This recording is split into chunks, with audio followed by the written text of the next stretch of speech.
पहले तो हम माँ भगवती जो पीताम्बरा देवी है, बगलामुखी माता जी है, ब्रह्मास्त्र महाविद्या है, उनको हम प्रणाम करते हैं, नमन करते हैं। और उन्हों को जो माँ बगलामुखी माता जी उनको अपनी कुल देवी या इष्ट देवी के रूप में ही धारण करते हैं। और आप सभी लोगों को ज्ञात हो कि कुंडलिनी शक्ति ही कुल देवी है, जो हर किसी के शरीर में विद्यमान है। जो शक्तिमान धारावाहिक आता था, वो शक्तिमान जिन 7 चक्रों का पंच तत्वों के संग्रह से, मिश्रण से जो विकास अ, होता था मनुष्य शरीर के अंदर, जब मनुष्य को स्वयं का ज्ञान होता है तब वो शक्तिमान कहलाता है। हम सभी को हमारे को शक्तिमान बनने की आवश्यकता है, क्योंकि हमारे भीतर ही अलौकिक शक्तियां हैं। हमारे शरीर के भीतर 5 ज्ञानेंद्रियां हैं और उस ज्ञानेंद्रियों की शक्ति को जगाना है। अगर कोई भी व्यक्ति कहे कितना भी आपको चमत्कार दिखाए, नमस्कार दिखाए, जो सत्य है उसको स्वीकार करो। हमें सिर्फ हमारे शरीर के भीतर जो शक्तियां है उन्हीं को जागृत करना है। अगर आंखों की शक्ति को जागृत कर लोगे त्राटक के माध्यम से, तो जो 10 साल बाद जो होने वाला है वो आपको 6 महीने पहले ही दिख जाएगा। अगर कान के शक्ति को जागृत कर लोगे, तो जैसे बागेश्वर महाराज किसी के भी जीवन में कुछ भी चल रहा है वो बता देते हैं। और उसी प्रकार से नाक के जो अपनी ज्ञानेंद्री है उसकी शक्ति को जागृत कर लिया जाए, तो बाबा रामदेव जैसे आप योगी तपस्वी हो जाओगे, क्योंकि प्राणायाम से ही योग सिद्ध होता है, प्राणायाम से ही योगी बनता है मनुष्य। और उसी प्रकार से जीभ को भी अगर साध लिया जाए, जीभ को उल्टा कर लिया जाए, तो हमारी खेचरी मुद्रा कहते हैं इसे। और कभी दिन भर में एक बार 1-2 मिनट के लिए कुछ ऐसी क्रिया करें कि ये सोचे कि मैं कौन हूं, मैं कहां से आया, मुझे नहीं पता है। मेरा जो चेतन मन है उसको भी मार दो और अवचेतन को भी मार दो। और ये जो लास्ट वाली जो उंगली होती है, इसको कान में ऐसा लगाकर, और जो स्वतः प्रकृति में जो ध्वनि चल रही है इसको हमको सुनना है। तो ये सोचो कि जो ब्रह्मांड में स्वतः ही जो अनहद चल रहा है, ओम का उच्चारण चल रहा है, शंख की ध्वनि चल रही है, ये जो अगर हम सुन ले, थोड़ा सा भी सुन ले, तो शायद हम माँ भगवती की ओर जा रहे हैं। इस प्रकार से ये जो हमारे शरीर के भीतर पूरी एक एक शक्ति है, हर कोई शक्ति हमारे भीतर ही, और इन शक्तियों को जगाने के लिए अक्षर ही ब्रह्म है। मतलब ये जो हिंदी के अल्फाबेट है, संस्कृत के अल्फाबेट है, ये पूरे मंत्र है, ये पूरे इतने बड़े बड़े दिव्यास्त्र है कि जिसकी कल्पना नहीं कर सकते हैं। और जो मनुष्य इन दिव्यास्त्रों को जान लेता है वो तत्व ज्ञानी साधक होता है, वो महाविद्या का साधक होता है। अक्षर ही ब्रह्म है, अक्षर के अंदर ही शक्ति है। पूरे विश्व में जितनी भी भाषाएं हैं, जितने भी लोग बोलते हैं, जितने भी लोग लिखते हैं, जितने भी, उन सभी के अंदर उच्चारण हिंदी का ही आता है। उसी प्रकार से शून्य से लेकर 9 तक की गिनती बनी है। तो हम सभी लोग हमारे माँ के गर्भ में पहले खून का गोला बनते हैं, फिर 9 महीने में हमारा विकास हो जाता है। उसी प्रकार से ये जो दुर्गा माँ है, शून्य में महाकाली, और महाकाली के बाद काली तारा महाविद्या, षोडशी भुवनेश्वरी, भैरवी छिन्न मस्ताच विद्या धुमावती तथा बगलामुखी सिद्ध विद्या च मातंगी कमलात्मिका, एता 10 महाविद्या सिद्ध विद्या प्रकीर्तिता। तो माता बगलामुखी देवी ही पूरे रूपों में संसार को सब कुछ प्रदान करती है। लेकिन माता रानी बगलामुखी रूप में क्या प्रदान करती है, हमें जानने की जरूरत है। हमारे शरीर में ज्ञानेंद्रिय, कर्मेंद्रिय और जितनी भी शक्तियां, इन सबको माता रानी सबसे ज्यादा तेज कर देती है। मतलब कि अगर आपकी आंखों से आपको 2% दिख रहा है, तो माता जी का मंत्र जाप करते, इनकी शरण लेते आपको 70% दिखना चालू हो जाएगा, 80% दिखना चालू हो जाएगा। वो जो त्रुटियां आप कर रहे हो, वो जो गलतियां आप कर रहे हो, माता रानी उन गलतियों को भी आपको बता देंगी। तो माता भगवती जो बगलामुखी माता जी औषधि का भी ज्ञान देती है। अगर किसी के शरीर में कोई बीमारी है, कोई रोग है, तो माता रानी उस रोग को सामने ला देंगी और उसकी दवाई खोज के निकाल देंगी। कि असाध्य रोग भी माता बगलामुखी माँ की कृपा से साध्य हो जाता है। और एक सबसे बड़ी गलती जो साधक करता है, क्या करता है सबसे बड़ी गलती, कि जैसे कि मैंने 10 माला का जाप किया और मुझे किसी का फोन आ गया कि मेरे को ऐसा दिक्कत होगी, परेशानी हो गई, तो उसका तपोबल दे देता है वो। अगर आप किसी के लिए कामना करोगे, किसी को भी कुछ भी बांटते रहोगे, तो आपका तपोबल व्यर्थ हो जाएगा। इसलिए जहां पर आपको लगता है कि यहाँ पर ब्रह्मास्त्र शक्ति का प्रयोग करने की आवश्यकता है, वहीं पर ही अपने तपोबल को आप लगाए। हमारे जीवन में हमारे 100 से अधिक दोस्त होते हैं, मित्र होते हैं, रिश्तेदार होते हैं। हर कोई व्यक्ति दिन में किसी न किसी समस्या को लेकर हमें कॉल करता है, हमें बताता है, और हमारा मन इतना कोमल होता है कि हम उस पर दया कर लेते। तो अगर आप उस शक्ति का सदुपयोग नहीं करोगे, तो शायद वो शक्ति चली जाती जाएंगी। जैसे आज आपने 5 माला जप किया और आपके पास किसी का फोन आया, माता रानी इसका भी बिगड़ी बना दो, इसका भी दूर कर दो, तो दूर ऐसे नहीं होगा, तुम्हारा तपोबल चला जाएगा वहां पे। इसीलिए किसी को भी आशीर्वाद देने से पहले, कोई भी कार्य करने से पहले आपको ये जानना चाहिए कि वास्तव में मुझे माँ बगलामुखी माँ की शक्ति इस व्यक्ति के लिए लगाना चाहिए। और हाँ, अगर मैं इसके लिए मेरे 5 माला का जाप देती हूँ या मैं देता हूं, तो शायद ये भी मेरे किसी काम आएगा। तो जैसे को तैसा। इसलिए ऋषि मुनि महात्मा जो थे बड़े बड़े, वो कभी भी किसी को आशीर्वाद नहीं देते। तो जानते नहीं है, वो आशीर्वाद ही देते रहते हैं। उनके पास पैसे तो है नहीं ऑलरेडी, लेकिन आशीर्वाद देने में क्या जा रहा, झूठ बोलने से क्या जा रहा। अब पहला विषय आता है कि गुरु बिन भव निधि तरय न कोई, चाहे बिरंजी शंकर सम होई। आप नाना शास्त्र पुराण पढ़कर, नाना प्रकार के गुरुओं के वीडियो को देखकर, सत्संग को देखकर, सुनकर आप आनंदित तो हो सकते हो। आज मुख्य रूप से हम गुरु तत्व पे बात करने वाले हैं कि अगर हम माँ बगलामुखी देवी की पूजा कर रहे हैं, माँ बगलामुखी देवी की साधना कर रहे हैं, तो हमें कौन कौन से गुरु को प्रणाम करना चाहिए, या फिर हम कौन से गुरु को धारण कर रहे हैं, हमें किन्हें नमस्कार करना चाहिए, हमसे माँ बगलामुखी की साधना में, माता रानी की उपासना में हमसे त्रुटियां क्या होती हैं। तो सदगुरुदेव भगवान और धर्म पुराण शास्त्रों में 3 प्रकार के गुरुओं का उल्लेख है। एक गुरु वो है जो मानव गुरु, मतलब कि जो मनुष्य होता है, मनुष्य भगवान होते हुए भी मनुष्य ही रहना चाहता है, तो वह कभी भी अष्टांग योग का पालन नहीं करना चाहता। यम, नियम, आसन, प्राणायाम, प्रत्याहार, धारणा, ध्यान और समाधि। जैसे मैंने कहा कि आप 108 बार माँ बगलामुखी के सहस्त्र नाम का पाठ करिए, आपकी समस्या का समाधान हो जाएगा। लेकिन क्या यह शास्त्र सम्मत है? क्या एक बार दिन में माँ बगलामुखी के सतनाम पढ़ने से मेरे जीवन में जो शनि ग्रह रूठा हुआ, क्या वो शांत हो जाएगा? नहीं, यह शास्त्र सम्मत नहीं है। अगर आप माँ बगलामुखी देवी के 108 नामों का जाप करते हो, प्रार्थना करते हो, तो हो सकता है कि आपके जीवन में कई कार्य अच्छे हो जाए, आपके ऊपर माता रानी का आशीर्वाद बरसने लग जाए। लेकिन कोई शास्त्र में ये नहीं लिखा है। अगर जो बालक 9 माह में माँ के गर्भ में तैयार हुआ है और शनिदेव 12वें घर में बैठे हुए हैं, तो जब उसके लिए एक निश्चित प्रकार का हम जप करेंगे, तब करेंगे, उसका दशांश हवन करेंगे, तब बदलेगा। लेकिन सुबह वाला पंडित कहेगा कि आप बेल पत्र को शिव जी पे 4 बार चढ़ा दीजिए, आपका बच्चा पास हो जाएगा। लेकिन अगर उस व्यक्ति का वचन वह सिद्ध है कि नहीं है, जो धर्म पुराण शास्त्रों में, वेदों में जो बात कही गई है, जो सिद्ध गुरु होगा वही व्यक्त करेगा। अगर मैंने किसी को आशीर्वाद दिया है, तो मैंने क्या सोच समझकर आशीर्वाद दिया है या नहीं है। तो जो वचन की कीमत करता है, जो अपनी वाणी पे कायम रहता है, जैसे रघुकुल रीत सदा चली आई, प्राण न जाए पर वचन न जाए। तो जो पशु भाव वाले जो गुरु होंगे, वो कंचन, कीर्ति और कामिनी के पीछे दौड़ेंगे।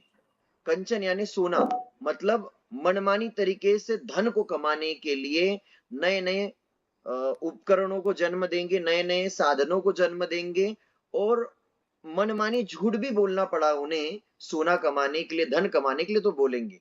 जैसे कई वायरल जो बाबा लोग हैं, वायरल पंडित लोग हैं, जो कुछ लोग ऐसे जो पशु भाव में जी रहे हैं। जैसे भगवान श्री कृष्ण हैं, अगर कोई सच्चा श्री कृष्ण भगवान का भक्त है, तो वो द्रोणाचार्य जी को भी समझाएगा, वो अश्वत्थामा को भी समझाएगा, वह गंगा पुत्र भीष्म को भी समझाएगा और अधर्म के पक्ष में जितने भी लोग हैं उन सभी से युद्ध करेगा। तो अगर हम बात करें कि वृंदावन में अगर जितने भी भगवान श्री कृष्ण के भक्त हैं और वे कृष्ण भगवान जैसे कार्य नहीं करते हैं, कृष्ण भगवान ने जिन सिद्धांतों का पालन किया, जिस गीता के उपदेश को बताया, अगर वे ऐसा नहीं करते तो वो शास्त्र सम्मत नहीं है। भगवान श्री कृष्ण स्वयं योगी थे, स्वयं तपस्वी थे, वो स्वयं महाविद्या के उपासक थे, वे तो स्वयं परमेश्वर थे। उनको उज्जैन जाने की क्या जरूरत थी, उन्हें संदीपनी मुनि के आश्रम जाने की क्या जरूरत थी, लेकिन उन्हें गुरुकुल की स्थापना करना था। उनके जीवन चरित्र को देखकर हजारों लाखों कृष्ण भक्त सत्य के मार्ग पे चलने वाले थे।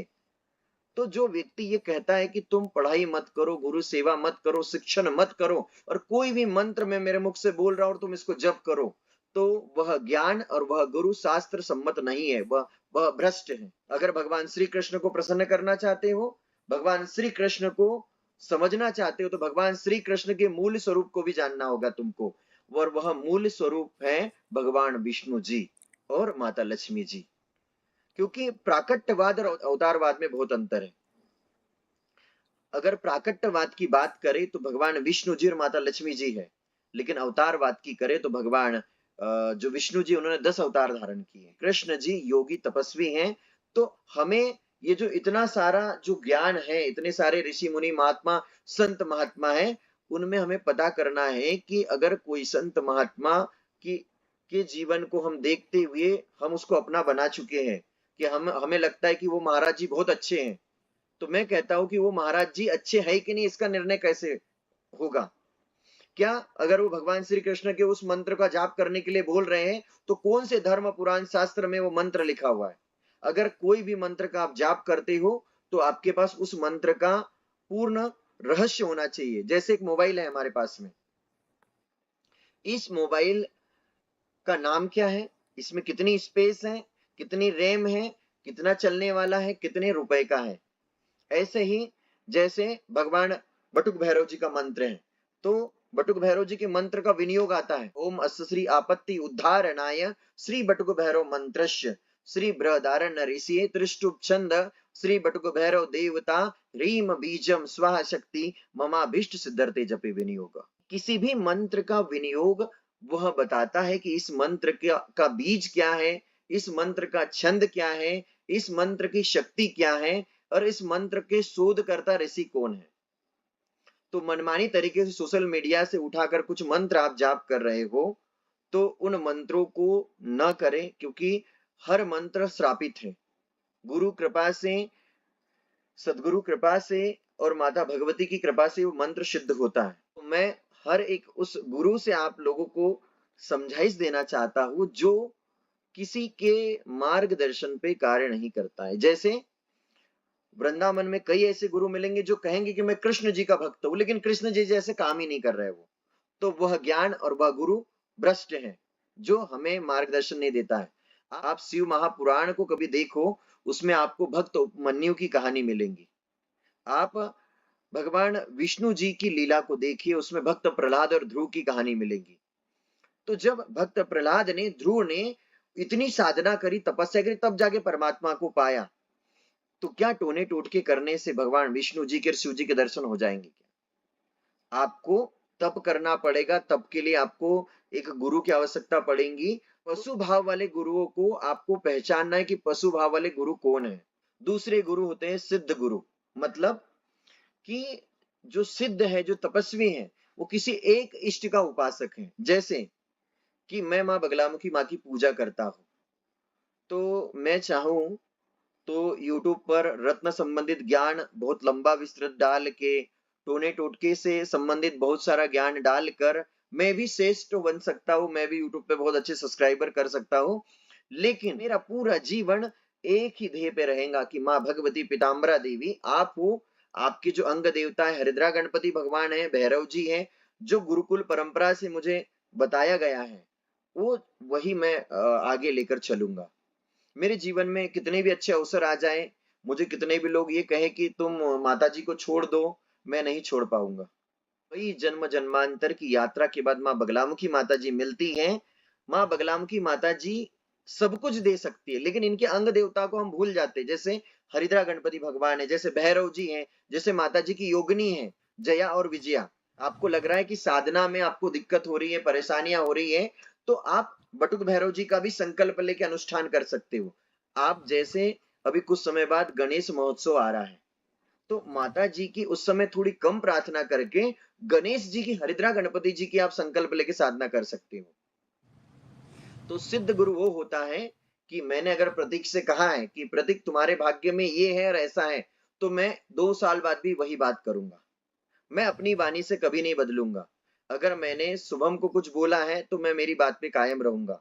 इसीलिए जब मैं किसी को दीक्षा देता हूँ या मार्गदर्शन देता हूँ, सबसे पहले जो मेरे पास जो रजिस्टर होता है उसमें उसका एक भाग्य चक्र बना के रखता हूँ कि ये जो शिष्य है इसको जीवन भर में क्या कितना तप करना है, या ये अगर चाहता है तो क्या करना चाहिए। तो दूसरे गुरु हो गए सिद्ध गुरु, मतलब कि किसी एक ही महाविद्या को इतना भज रहे हैं और उनके बारे में वो सत्य बोलते हैं। सिद्ध गुरु ऐसे नहीं बनते हैं। जैसे सिद्ध गुरु वही बन सकते हैं जो 10 साल 12 साल सत्य धर्म का पालन करे। जैसे कृष्ण भगवान ने कंस का वध कर दिया। जैसे कृष्ण भगवान के निर्देश पर महाभारत में कई ऐसे जो अधर्मी लोग थे उनका नाश हुआ, चाहे वो कर्ण क्यों ना हो, चाहे वो द्रोणाचार्य जी क्यों ना हो, चाहे वो गंगा पुत्र भीष्म क्यों ना हो। तो ये हमारी इंद्रियां है। ये मतलब अगर भगवान का एक मार्ग अगर अलग कर दिया जाए, इस कहानी को अलग कर दिया जाए, तो हमारा जो मन, चंचल मन कहीं भी जाके बैठता है उसको वश में करना है। हमारी जो जीभ है, जो स्वाद के लिए तड़पती रहती कि अब वो खाना है, वो खाना है, वो करना है। हमारा जो शरीर है ये कपड़ों के लिए, अरे नहीं वो वाला कपड़े अच्छे खरीद लेंगे।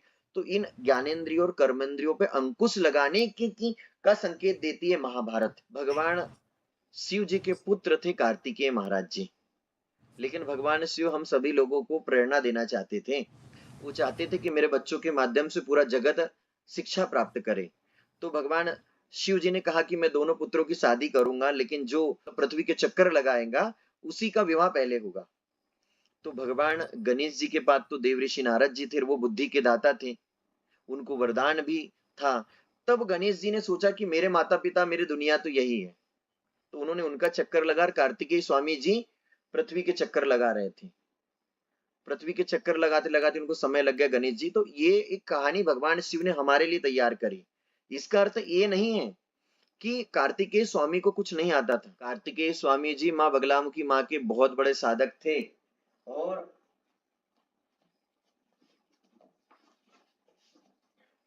ये है सांख्यान तंत्र। इतने खतरनाक खतरनाक प्रयोग इस बुक में भगवान शिव ने कार्तिकेय स्वामी को बताए हैं। एक अक्षर से लेके 36 अक्षर, 777 अक्षर तक बताए हैं, और आप ना उसको सुन भी नहीं पाओगे इस पुस्तक में जो लिखा है। कार्तिकेय स्वामी जी को इतना बड़ा दुर्लभ रस, तब जाके तो देवासुर संग्राम उन्होंने किया। तो कार्तिकेय स्वामी जी बहुत बड़े परम माँ बगलामुखी माँ के उपासक थे। वो भगवान गणपति तो थे, वो तो माँ के साथ छोड़ते ही नहीं थे, माँ का साथ छोड़ते ही नहीं है वो। तो हमें ये ज्ञात होना चाहिए कि जो सिद्ध गुरु होते हैं वो सिद्ध गुरु अपनी बात से कभी नहीं हटेंगे, और सिद्ध गुरु बनने के लिए हमें हमारी वचन की कीमत करना पड़ेगा। सिद्ध गुरु को मिलती है वाक्य सिद्धि। और मैंने आज तक जितनी भविष्यवाणी की है या मैंने किसी के लिए अनुष्ठान भी किया है, तो मैं निश्चित अपने अनुष्ठान पर, अपनी वाणी पर कायम रहूंगा। अगर मैंने किसी के लिए अनुष्ठान किया है और माँ से 1000 बार पूछा है कि मैया इसका अनुष्ठान लू कि नहीं लू, उसी व्यक्ति को शरण दी है, उसी व्यक्ति को मार्गदर्शन दिया है जिसे माँ भगवती ने चुना है।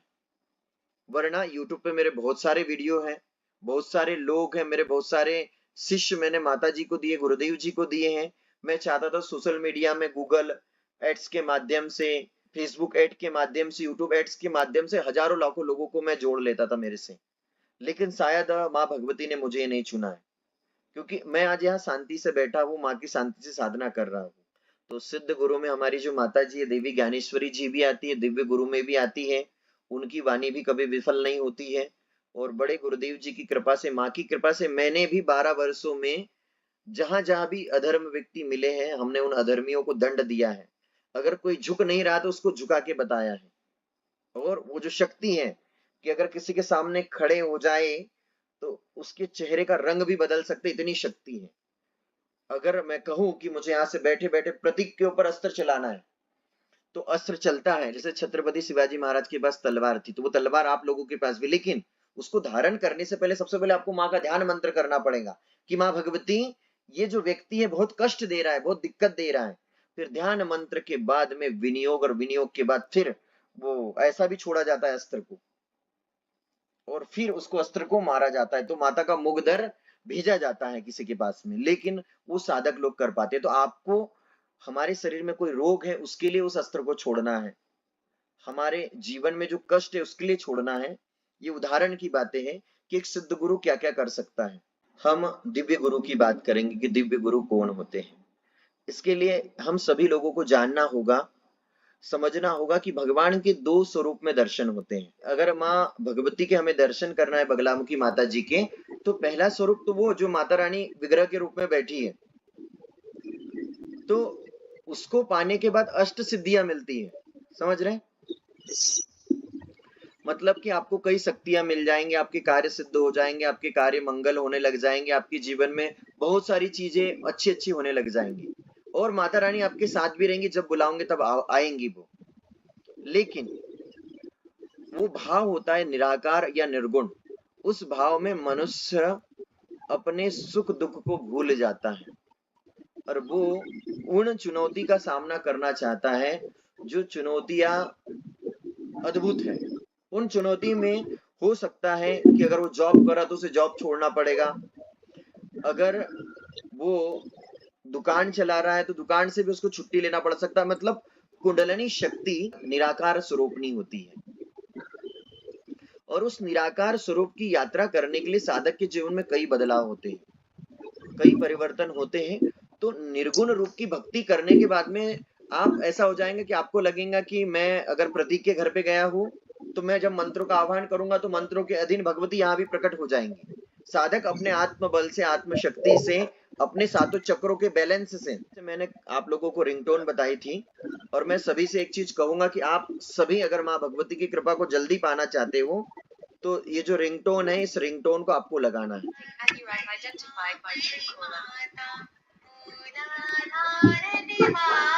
जाग जाग महिमा में माता, मूलाधार निवासिनी। देखिए हर किसी के मोबाइल में कोई ना कोई रिंगटोन बजती है, और वो जो बजती है तो वो दिमाग में प्रभाव डालती है। तो हम चाह रहे हैं कि हे भगवती, हे आदि शक्ति, हे दुर्गा माँ, हे कामाख्या माता, हे बगलामुखी माता, आपका जो दिव्य स्वरूप है माँ, वो दिव्य स्वरूप कुल देवी के रूप में है, कुंडलिनी शक्ति के रूप में है। और हे माँ, आप जागो। तो जैसे आपके मोबाइल में कोई भी फोन आएगा, किसी किसी के भी माध्यम से आप तक कोई संकेत पहुंचेगा, तो आप उस रिंगटोन को सुनो 2 सेकंड 1 सेकंड, तो आपको बराबर याद आएगा कि वो भगवती को आपका प्रणाम हो जाते जाएगा कि हे पीताम्बरा मैया, हे बगलामुखी माता, हे आदि शक्ति, हे कुल देवी, हे कुंडलिनी शक्ति, आपको नमन है। जब आप माता बगलामुखी देवी के आकार स्वरूप के दर्शन करते, सगुण स्वरूप के दर्शन करते हो, तो तब आप माता रानी का परिचय आप धारण करते हो। जैसे कि माता बगलामुखी देवी का आकार कैसा है, स्वरूप कैसा है, चेहरा कैसा है, माता बगलामुखी देवी के गुण कैसे हैं, माता बगलामुखी देवी है कौन वास्तव में, कहाँ रहती है माता जी।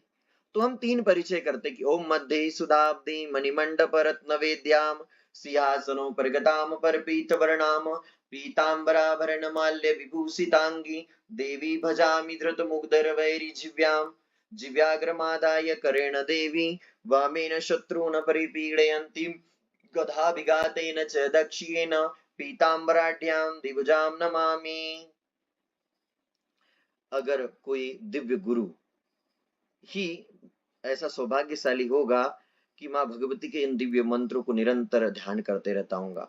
जितने लोग मंदिर में पूजा करने आते हैं, या मैं सुबह शाम जब भी पूजा करूं, साधना करूं, तो इस मंत्र को इतना बोलते रहता हूं। तो सोच लो, अगर कोई कुपात्र व्यक्ति इसको इतना बोल दे तो माता रानी साक्षात आ ही जाती है। जैसे भाव आता है ना, उस भाव को भी हजम करना पड़ता है। तो ये जो माता रानी का दो भुजा वाली माता जी का मंत्र है कि एक हाथ में माँ ने जीभ पकड़ के रखी और दूसरे हाथ में मुगदर पकड़ा है। तो जो मैं कह रहा हूं कि जब तुम्हारे 2 हाथ है तो 2 हाथ का ही ध्यान ध्यान करो ना। तुम 4 भुजा को तुम सहन ही नहीं कर सकते हो, तो 4 भुजा वाली माता जी का ध्यान क्यों करते हो?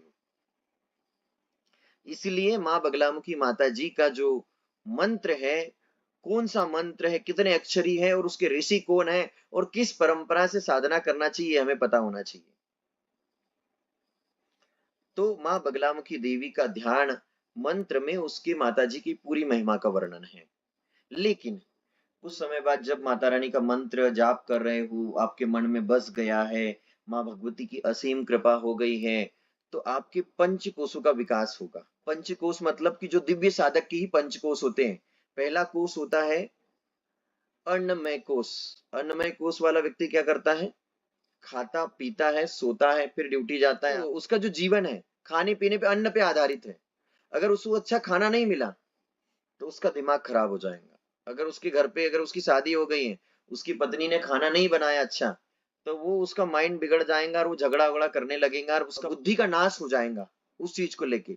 तो अन्नमय कोश मतलब कि उसका पूरा जीवन खाने पीने और बस कपड़ा रोटी कपड़ा मकान पे ही आधारित रहेगा।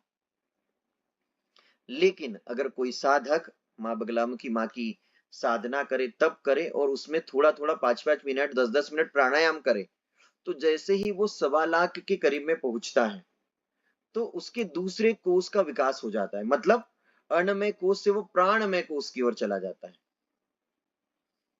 और जब प्राणमय कोष की ओर चला जाता है, तो समझ लीजिए कि वो श्वास अगर उसने सोच लिया कि ऐसा करना है, तो ऐसा कर ही लेगा वो। उसको पता चल जाता है कि भगवान वास्तव में कायमी है। तो वो किसी को बोले कि भगवान को देखना है क्या, तो ठीक है मुझे देखना है। जैसे मुझे शुभम ने कहा कि गुरुजी मुझे भगवान को देखना है, तो मैंने शुभम को ले गया नदी के पास और नदी में इसको खड़ा किया और शुभम की गर्दन को पकड़ा और मैंने कहा भगवान को कितने मिनट देखना चाहते हो? तो गुरुजी बहुत टाइम देखने की इच्छा है। तो उसकी गर्दन को नीचे पानी में डुबा दिया और जितने समय रहेगा उतने समय भगवान दिखेंगे। तो फिर वो छटपटाएगा वो, अरे गुरुजी मैं तो तड़प रहा हूँ, मुझे पानी चाहिए। तो जैसे मछली निकलती है तो पानी के लिए तड़पती है, तो वैसे अपन पानी के अंदर जाते हैं तो अपन तड़पते हैं। तो जब आप अपने ज्ञानेंद्रियों पे कर्मेंद्रियों पे नियंत्रण करते हुए, अपने मन बुद्धि चित्त पे नियंत्रण करते हुए गुरु की कृपा और गुरु के आशीर्वाद से मंत्र जाप करते ही चलोगे निरंतर निरंतर, मतलब कि आपको भी ऐसा लग रहा है कि दूसरे लोगों जैसे बहुत घूमना फिरना चाहिए करना चाहिए, मैं पागल जैसे ये क्या मैं जाप करने लग गया हूँ। तो जब हम उन चीजों पर नियंत्रित करके जाप करते हैं, तो हम अन्नमय कोश से प्राणमय कोश की ओर आ जाते हैं। तो हमें पता चल जाता कि अगर ये जो चाह रहा है, कोई व्यक्ति ये चाह रहा है कि माता रानी मैं 1 लाख रुपए का एक प्रोजेक्ट कंप्लीट करना चाहता हूँ और ये प्रोजेक्ट हो जाएगा, लेकिन जिसका प्राणमय कोश विकास हो गया होगा वो बोलेगा कि 1 लाख का काम करना है तो ठीक है, अगर मैं 10,000 या 11,000 का मंत्र जाप कर लेता हूँ संकल्प लेके, तो इस अनुष्ठान से कार्य हो जाएगा। मतलब उसको उसकी श्वास की कीमत हो जाती है कि उसको पता है कि अगर एक बार मंत्र बोलता हूं तो मानता हूं कि 30 सेकंड लगता है, अगर मैं कोई भी काम करना चाहूं अगर मैं इतना जाप कर लूं तो मेरा ये कार्य हो जाएगा अगर मैं भगवान को भजता हूं। लेकिन उन्हीं लोगों का होगा जो गणपति जी की चाल से चल रहे हैं, मनमानी तरीके से किसी के पास का भी मंत्र उठा लिया, यूट्यूब से उठा लिया, गुरु भी अज्ञानी है और हम भी अज्ञानी हो गए, तो गुरु ने खुद का भी विकास नहीं किया तो हमारा क्या विकास होगा। तो मनमानी तरीके से किसी का भी मंत्र अगर आप जाप करते हो, किसी यूट्यूब पे बहुत सारे मंत्र आते हैं, तो वो उससे आपको राहत नहीं मिलेगा, क्योंकि मंत्र श्राप लग जाएगा आपको, आपके मन में संदेह हो जाएगा। तो हमने अभी आपको बताया कि जो दिव्य गुरु है वो अन्नमय कोश से प्राणमय कोश में चला गया, फिर धीरे धीरे धीरे साधना चलती रहेंगी उसकी, तो कुछ समय बाद उसका ना मन जागृत हो जाएगा। कैसे? मन में कोश में चला जाएगा। जैसे अभी मैं कुछ एक शिष्य का ही उदाहरण बताऊंगा। पूनम, जी गुरु पूनम जी। जैसे अभी कुछ समय पूनम के जीवन में ये हो रहा है कि ये जो चाहती वो हो जाता है, तो थोड़ा माता रानी से तार जोड़ने के कारण इसके जीवन में ये हो गया कि नहीं मैंने माँ को समझ लिया है, माँ को मैंने देख लिया, मैं रो दूं तो वो सुन लेंगी या तो मैं भज दूं तो सुन लूंगी। क्या पूनम कैसा होता है बताओ? गुरुजी मन में मतलब ऐसा लगता है कि मैं कुछ भी बोलती हूँ तो वो सुनती हैं। हाँ और अगर मैं कहीं काम पे जा रही हूँ तो मैं उनको स्मरण करके उनको साथ लेके जाती हूँ कि आप चलो मेरे साथ मेरे कार्यों को सफल करना। हाँ हाँ। बड़े अधिकारियों के पास, किसी भी बड़े नेता के पास मैं चली जाऊं हम्म। तो ऐसा हो नहीं सकता कि वो मेरी बात को मना कर दे। हाँ तो ये समझ लीजिए कि गुरु कृपा और साथ में इसके निर्मल भाव, जिसके कारण ये हो रहा है कि अणमय कोश से प्राणमय की ओर गए और प्राणमय से उधर आगे बढ़ गई वो मनमय की ओर। लेकिन इसका एक और कारण है यहाँ पे। कुछ लोग जो साधना तो किए हैं, तब तो किए हैं, लेकिन उनकी माता रानी नहीं सुन रही। उसका भी एक कारण है कि जो व्यक्ति माँ के चरणों में पहुंच जाता है, या तो सामने से जिस जगह से, जिस स्थान से आपको ऊर्जा मिल रही है, जहां पे माँ भगवती का विग्रह विराजमान है, तो पूनम के साथ ये हुआ कि वो दर्शन करने के लिए, दीक्षा के लिए यहाँ पहुंच गई। तो तार थोड़ा सा सीधा कनेक्ट हो जाता है। जैसे आप लोग, कई लोग माँ के दर्शन करते होंगे तो कल्पना करते हैं कि माँ ऐसी है, ये है, लेकिन सीढ़ियां कैसी है, कैसे चढ़ के वहां जो आधा एक घंटा बैठ जाता है, तो वो पूरी चीजें शरीर में व्याप्त हो जाती है। तो बहुत कम समय में वो प्रभाव हो जाता है। तो हम ये कहेंगे कि मन में कोष में माँ भगवती का प्रवेश होना ही, आप जो सोचोगे वो हो जाएगा। जैसे मैं कहूँ कि जब भी मैं आप लोगों का जो भाग्य चक्र बनाता हूँ, किसी का भविष्यवाणी करता हूँ, तो इसीलिए देखता हूँ कि इसके लिए कितनी ऊर्जा की आवश्यकता है, कितनी शक्ति की आवश्यकता है, ये कार्य आपका सफल हो जाएगा। तो ये मन में कोष में पहुंचने के बाद होता है। अब मन में कोष के बाद अगला कोष आता है विज्ञान में कोष। तो विज्ञान में कोष में आप लोगों को ये पता चल जाता है कि माता जो बगलामुखी देवी है, जो ब्रह्मास्त्र महाविद्या है, जो पीताम्बरा माता है, जो आदि शक्ति है, वो आदि शक्ति कौन है, किस रूप में है, उसे कैसे भजना चाहिए, कैसे समझना चाहिए, किस प्रकार से उनसे हमें और अपार आशीर्वाद मिलना चाहिए। तो विज्ञान में कोष को जानने से पहले हमें पहले समझना होगा कि, जैसे मैं कहूँ कि मुझे इंग्लिश नहीं आती है, लेकिन आप लोगों को अंग्रेजी आती है। आप लोग हिंदी को सोचते कि ये तो अनपढ़ लोग हैं, इनको हिंदी आती है। तो हम ये सोचते कि जो पढ़े लिखे लोग हैं वो भी ये बताएं कि आप जो अंग्रेजी बोलते हो उसके अंदर भी हिंदी आती है। तो किसी चीज की जड़ को पकड़ना है कि अगर अंग्रेज लोग भी अंग्रेजी बोल रहे हैं तो उस अंग्रेजी के अंदर भी हिंदी है। संस्कृत का ही उच्चारण, तो अक्षर ही पर ब्रह्म है, जो विज्ञान को जानता है, जो ये जानता है कि शून्य से लेके 9 तक की गिनती हम भारतीयों ने बनाई थी, हमारे ऋषि मुनि महात्माओं ने बनाई थी। क्यों बनाई थी? कि ये जितने साइंटिस्ट हैं, जितने ऋषि मुनि महात्मा हैं, जितने वैज्ञानिक है, सबका जन्म माँ 9 महीने में करती है। इसीलिए शून्य से लेकर 9 तक की इन्होंने गिनती बनाई। तो जब आप 9 का लॉजिक समझ जाओगे, शून्य से 9 तक का लॉजिक समझ जाओगे, वो कोई भी छोटा बड़ा नहीं है। इसी से पूरे यंत्र बनते हैं, शून्य से लेकर 9 तक। और ये पूरे अक्षरों से ही पूरे तंत्र मंत्र यंत्र बनते हैं। लेकिन जब आपको एक तत्वदर्शी गुरु मिलेंगे, जब आपको एक परमेष्टि गुरु मिलेंगे, जब आपको दिव्य और सिद्ध गुरु मिलेंगे, वो आपको कहेंगे कि क्यों भाग रहा है इतना भक्त, सोमवार आज है, 7 दिन बाद फिर सोमवार आएगा, तो इतना क्यों भाग रहा है। तो आपको गणेश जी की चाल से चलने की जरूरत है, बुद्धि और विवेक की जरूरत है। तो गणेश जी का जब ध्यान करोगे तो गणेश जी बताएंगे कि भैया मेरे साथ 2 शक्तियां, लक्ष्मी जी और सरस्वती जी। तो कोई कार्य करना चाहते तो पहले मंथन करो। तो सारे विघ्नों को दूर करने वाले गणपति जी हैं, और गणपति जी का जो बीज है, गम बीज, मूलाधार चक्र में विराजमान है। जैसे हमारे शरीर में 7 चक्र हैं, और इन 7 चक्रों में लम, वम, रम, यम, हम, ठीक है। जो शक्तिमान धारावाहिक आता था वो भी कहता था कि लम पृथ्वी तत्व है, लम, वम, रम, यम, हम, ओम और ओम। तो ह यहाँ पे तत्व, यहाँ पे 16 चक्र बने हुए, यहाँ पे 2 दल बने हुए, और यहाँ पे सहस्त्र है, ये सहस्त्रार चक्र है। तो विज्ञानमय कोष में वो व्यक्ति जा सकता है जो अक्षर ब्रह्म को जान ले कि अगर कोई भी मंत्र अगर आपको बनाना है तो आप ये 7 चक्रों को मिला के मंत्र बना सकते हो। लेकिन वहां पे एक गुरु मंत्र कार्य आता है, ध्यान मूलम गुरु मूर्ति, पूजा मूलम गुरु पदम, मंत्र मूलम गुरु वाक्य, मोक्ष मूलम गुरु कृपा। जो गुरु अपने मूलाधार चक्र को जागृत कर लेता है वह पूज्य तो हो ही जाता है और उस गुरु के द्वारा कहे गए वाक्य मंत्र समान होते हैं। तो अगर किसी ने मुझे कहा कि गुरुजी माता रानी की कृपा से मेरे जीवन में सुख शांति समृद्धि आ गई है, शत्रुओं से मुझे बाधा जो थी वो भी खत्म हो गई है, लेकिन मैं चाहती हूँ कि मुझे थोड़ा धन भी प्राप्त हो, तो धन को प्राप्त करने के लिए उस मंत्र में सुधार किया जा सकता है और जो गुरु ज्ञानी है विद्वान है वो उसमें भी परिवर्तन कर सकता है। तो 3 प्रकार के मंत्रों में भी लिंग होते हैं। नमः यानी नपुंसकलिंग, स्वाहा यानी स्त्रीलिंग और हुम यानी पुरुषलिंग। किसी को याद है कि किसी ने पढ़ाई की होंगी तो कभी जब हिंदी हम पढ़ते थे तो उसमें वो आता था, ये सब चीजें आती थी।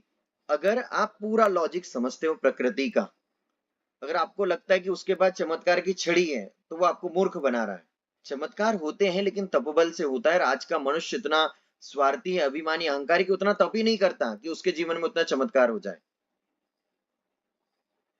तो 3 प्रकार के गुरु होते हैं और जो तीसरा गुरु होता है वह किसी भी चीज में मिल जाएगा। तो हम कहते कि ध्यायेत कुंडलनी देवी स्वयंभुलिंग वेष्टनी श्यामाम सूक्ष्माम सृष्टि स्थिति संहार रूपा ध्यायेत उधर्वगामिनी, कि मैं उस पराशक्ति का ध्यान करता हूँ जो इस संसार का सृजन, पालन और संहार तीनों ही करती है। तो अगर मैं चाहूं कि मैंने किसी माता जी के स्वरूप को प्रणाम नहीं किया, चामुंडा, दुर्गा, पाताल भैरवी, रक्तदंतिका, बगलामुखी माता, 10 महाविद्या, 9 दुर्गा माता, लेकिन अगर इसमें कुछ कमी रह गई ध्यान करने में, मैंने एक ये मंत्र बोल दिया, तो वो जो कुंडलिनी शक्ति है वो माँ भगवती की कृपा प्राप्त हो जाएंगी। जाग जाग महिमामयी माता मूलाधार निवासिनी, जाग जाग उठ महाशक्ति अनघी पर पुरुष विलासनी, परे परात पर तरे सुषुम्ना मार्ग सुसूक्ष्म विहारणी, जाग जाग आदे भुवनेसी पन्नक आकृति धारणी, जाग जाग उठ कुल कामनी काम कले सब कारे, जाग जाग उठ कुल कामनी काम कले सब सारे, कि कुल कामिनी कौन है, कुल देवी कौन है, कुंडलनी शक्ति कौन है, आधे से ज्यादा लोगों को पता ही नहीं। और वो जागती कैसे है? अक्षरों के माध्यम से जागती है, अक्षरी ब्रह्म है। तो कुंडलनी शक्ति को जगाने के लिए माँ बगलामुखी मंत्र, गुरुदेव का मंत्र, उसके बाद में हरिद्रा गणपति का मंत्र, इन मंत्रों के माध्यम से कुंडलनी शक्ति सीधी ही उठ के खड़ी हो जाती है। लेकिन लोगों को लगता है कि बगलामुखी माता तत्काल रिजल्ट देती है, किसी को लगता है कि बगलामुखी माता जी की थोड़ा सा ध्यान कर लो तो काम बन जाता है। उसका कारण है वो जो मूलाधार चक्र में 3.5 लपेटा मारे हुए स्वयंभू लिंग के ऊपर जो महाशक्ति कुंडलनी शक्ति विराजमान है, वो जो कुंडलनी शक्ति माँ बगलामुखी माँ का ध्यान करने से तत्काल ही उधर्वगामिनी हो जाती है। तो भक्त की मनोकामना पूर्ण हो जाती है और उसको लगता है कि ये हो कैसे गया। उसको लगता है कि नहीं नहीं ये माता रानी तंत्र की देवी, लेकिन तंत्र को जाना ही नहीं। तंत्र तो हर एक व्यक्ति तांत्रिक है। जैसे कि मैं कहूं कि ये जो प्रतीक है, ये प्रतीक वो साइबर का कुछ काम कर रहा है तो ये उसका तांत्रिक है, मतलब उसने उसको विकसित किया है, उसको उसके ब्रह्मांड से विकसित किया है। आप लोग कोडिंग वाले उसके मास्टर हो। हर कोई व्यक्ति अपने अपने क्षेत्र में एक्सपर्ट है, किसी चीज का विशेषज्ञ है, वह एक तरह से तंत्र को जानता है, उस तंत्र को जानता है। तंत्र का अर्थ होता है क्रिया को पूर्ण रूप से जानना और क्रिया में पूर्णता को प्राप्त करना, मतलब विशेषज्ञ को तांत्रिक कहते हैं। और तांत्रिक बनने के बाद, जैसे कि आपको कोई विद्या मिल गई हो, जैसे मुझे माँ बगलामुखी माँ की शक्ति मिल गई है, अब मेरे पास कोई व्यक्ति आया कि गुरुजी मेरे ऊपर कर्जा हो गया, ये हो गया, और मुझे वो व्यक्ति ने परेशान किया है, वो मेरा दुष्ट है, उसने मेरे ऊपर शत्रुता का प्रयोग किया है, मैं आपको 1 लाख रुपए देता हूं, आप उसका एक्सीडेंट करवा दो। तो ऐसे दुनिया में बहुत सारे लोग हैं जो पैसों के लिए कुछ भी करवाने के लिए कहते हैं, लेकिन हमने कभी आज तक सौदा नहीं किया। ऐसा इसलिए नहीं किया कि ये जो ब्रह्मास्त्र है हर किसी के लिए नहीं छोड़ा जाता, मच्छरों के लिए नहीं छोड़ा जाता है। तो आप पूर्ण रूप से इस सनातन के विज्ञान को समझ लोगे तो आपको पता चलेगा कि माँ बगलामुखी माँ की कृपा से ज्योतिष सिद्ध होती है, माँ बगलामुखी देवी की कृपा से वाक्य सिद्धि होती है, मतलब मुख सिद्ध हो जाता है।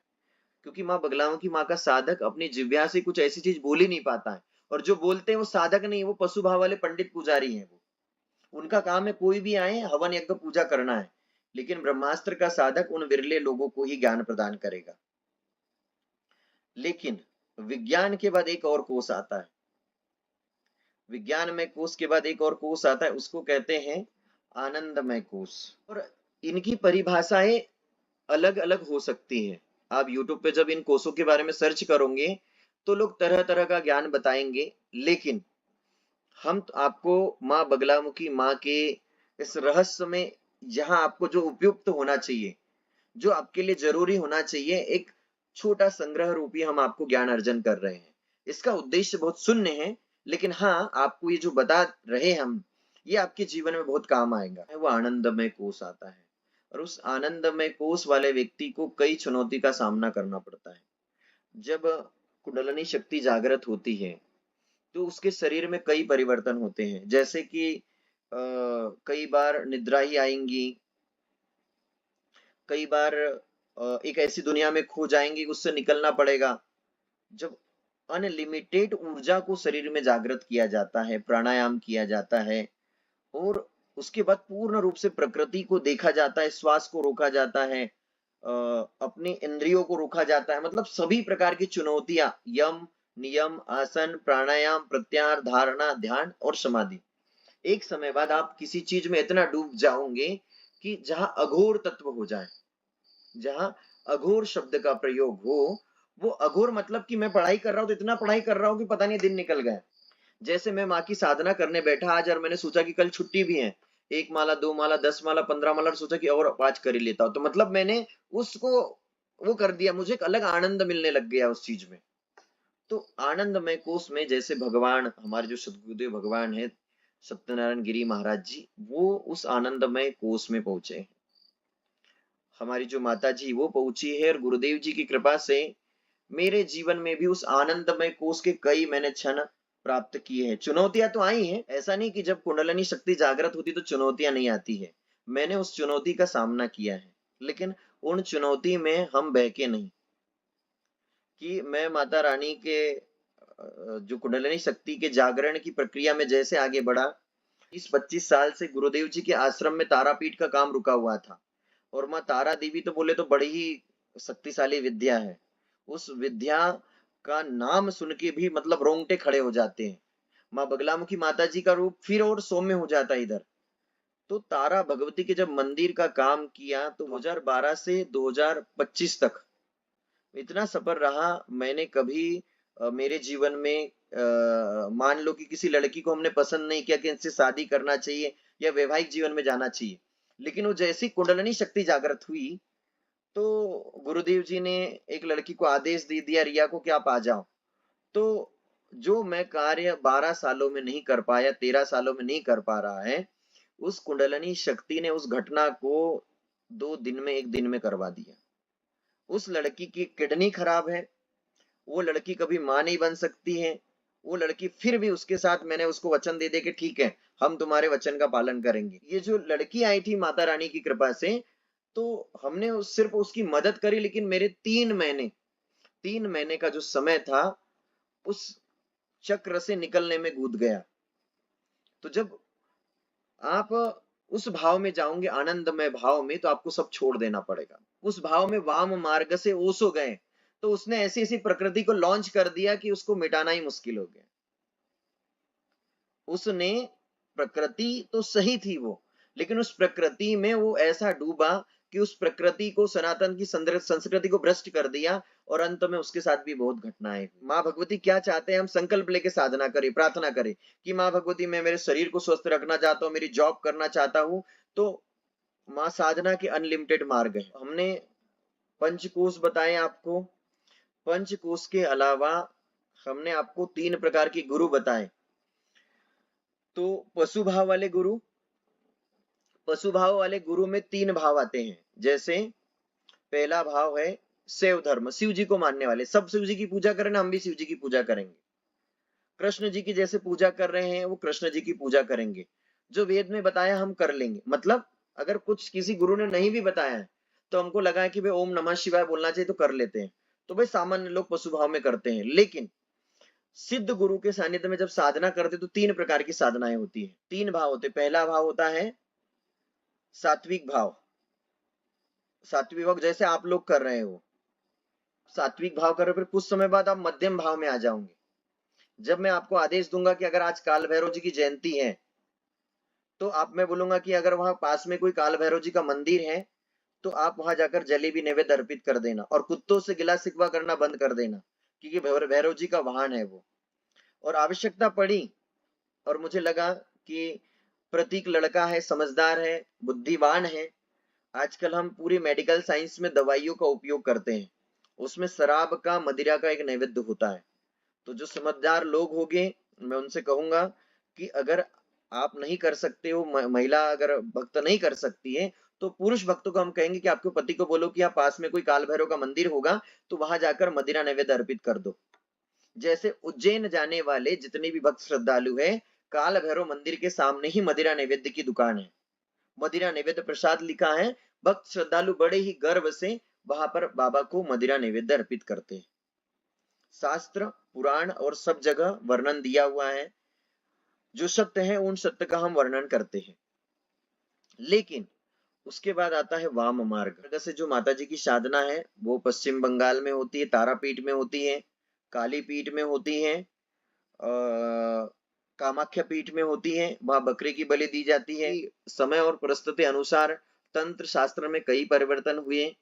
आसाम, गुवाहाटी, तारापीठ तरफ कुछ शिक्षक लोग नहीं रहे, उतने विद्वान नहीं रहे, जिसके कारण से तंत्र जगत में वाम मार्गों को बहुत दूषित कर दिया गया। लेकिन ऋषि वशिष्ठ ने माता भगवती तारा माता जी की दीक्षा लेकर उनके 10-10 हजार के कई पुरुष चरण जाप किया, लेकिन वो भगवती को प्राप्त करने में असफल रहे।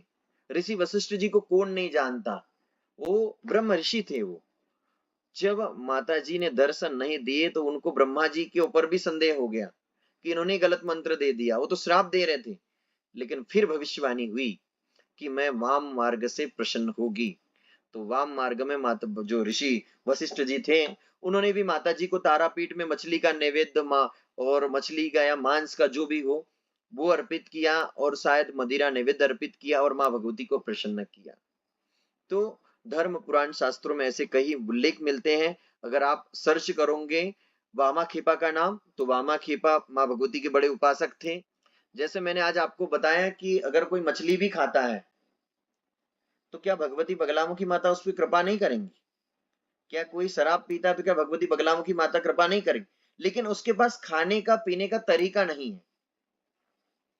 जब स्वामी विवेकानंद जी भी विदेश गए, वो भी माँ काली भगवती के बड़े उपासक थे, तब उन्होंने भी खाया। रामकृष्ण परमहंस स्वयं खाते थे। तो खाते थे, उसके बाद में माँ क्यों थी उसको जानना पड़ेगा। हमारी जो महाकाली है वो तो ब्रह्मास्त्र है, उस ब्रह्मास्त्र को तो सब चलता है। लेकिन आप जिस भाव से पूजा कर रहे हो, आपका जो भाव है, जब गुरु ये देखता है कि मेरा शिष्य इस योग्य है, वो उसी तरह से उसे देंगे। गुरु के अंदर फिर 3 भाव आते हैं। पहला अघोर, दूसरा योग और तीसरा कोल मार्ग। हम सब कोल मार्ग वाले हैं। अगर किसी के माता पिता गृहस्थ में है, अगर किसी का जन्म हुआ है, तो सब कोल मार्ग वाले लोग हैं।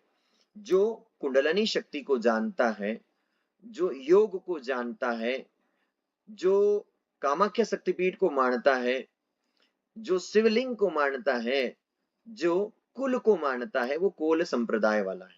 लेकिन हम उस लेवल की साधना नहीं कर पाते हैं, हम सामान्य साधना करते हैं। जाग जाग महिमा मई माता, मूलाधार निवासिनी। जाग जाग महिमा मई माता, मूलाधार निवासिनी।